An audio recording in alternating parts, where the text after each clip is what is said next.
এই চলতি জানুয়ারি মাসেই কিন্তু এসবিআই এবং পাঞ্জাব ন্যাশনাল ব্যাংক অনেকগুলি নতুন স্কিমই প্রকাশ করেছে, যা সহজ বিনিয়োগ এবং আরও ভালো রিটার্নের বিকল্প প্রদান করে থাকবে সকল গ্রাহকদের জন্য।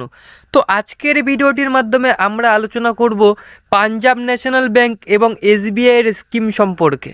তো সেই বিষয়ে আলোচনা করার আগে আপনাদের সকলকে রিকোয়েস্ট করতে চাই, আপনি যদি আমার চ্যানেলে নতুন হয়ে থাকেন তবে চ্যানেলটি সাবস্ক্রাইব করে পাশে রাখা বেল নোটিফিকেশনটি অল করে রাখুন পরবর্তী ভিডিওর নোটিফিকেশন সকলের আগে পাওয়ার জন্য। ভিডিওটি ভালো লাগলে পারে অবশ্যই ভিডিওটিতে লাইক, কমেন্ট এবং সবার সুবিধার্থে শেয়ার করবেন।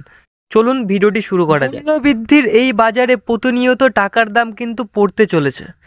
আজ একটি নির্দিষ্ট পরিমাণ টাকা দিয়ে যা কেনা যাচ্ছে তা কিন্তু আগামী দিনে একদমই সম্ভব হয়ে উঠবে না, সেটা আমরা সকলেই জানি।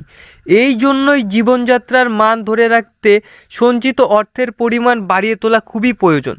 এক্ষেত্রে কিন্তু বিনিয়োগই একটি প্রধান ভরসা, কেননা উপার্জন বাড়ানো কিন্তু সবার পক্ষে কিন্তু সম্ভব নয়।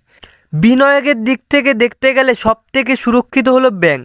ঝুঁকিহীন ফিক্সড ডিপোজিটে টাকা খাটানোর বেশিরভাগ মানুষই পছন্দ করেন, তাই ব্যাংক গ্রাহকদের উৎসাহিত করতে নিত্য নতুন বিনিয়োগের স্কিম নিয়ে আসছে।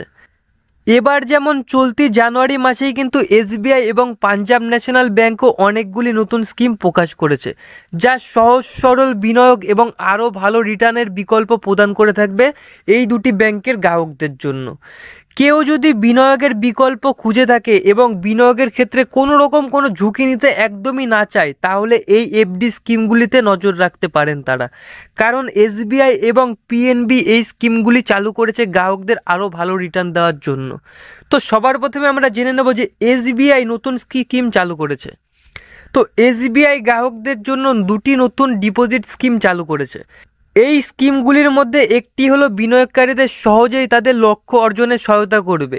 এই যোজনাটি হলো হর ঘর লাখপতি যোজনা। তো হর ঘর লাখপতি যোজনাটি কেন্দ্র সরকারের একটি প্রকল্প বললেও চলে।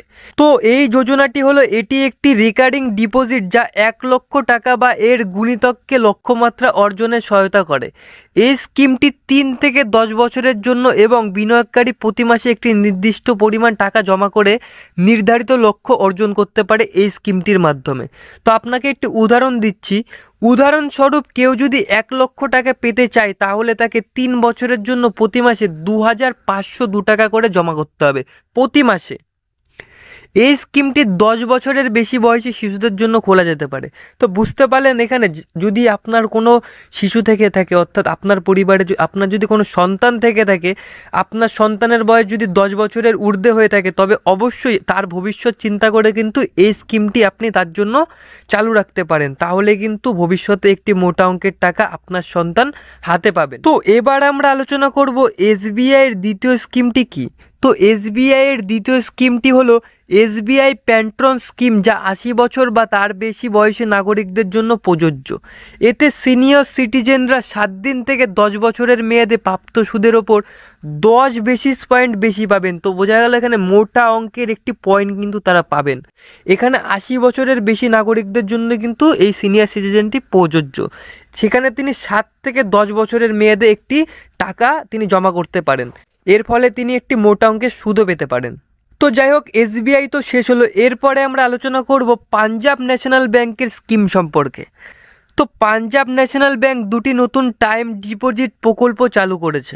পিএনবির নিয়ম অনুসারে ব্যাংক 303 দিন এবং 506 দিন সময়ের জন্য একটি স্কিম চালু করেছে। 303 দিনের স্কিমের জন্য 7% সুদের হার ধার্য করা হয়েছে এবং 506 দিনের জন্য 6.7% সুদের হার ধার্য করা হয়েছে।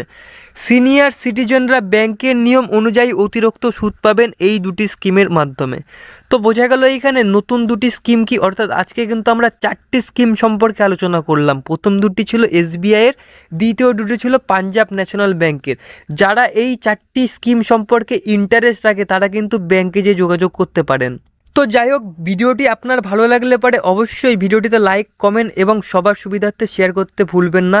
এবং আপনি যদি আমার চ্যানেলে নতুন হয়ে থাকেন তবে চ্যানেলটি সাবস্ক্রাইব করে পাশে রাখা বেল নোটিফিকেশনটি অন করে রাখতেও ভুলবেন না। আজকের মতন এখানেই শেষ করছি। আপনাদের সকলকে অসংখ্য ধন্যবাদ জানাচ্ছি ভিডিওটি এতক্ষণ ধরে মনোযোগ সহকারে শেষ পর্যন্ত দেখার জন্য।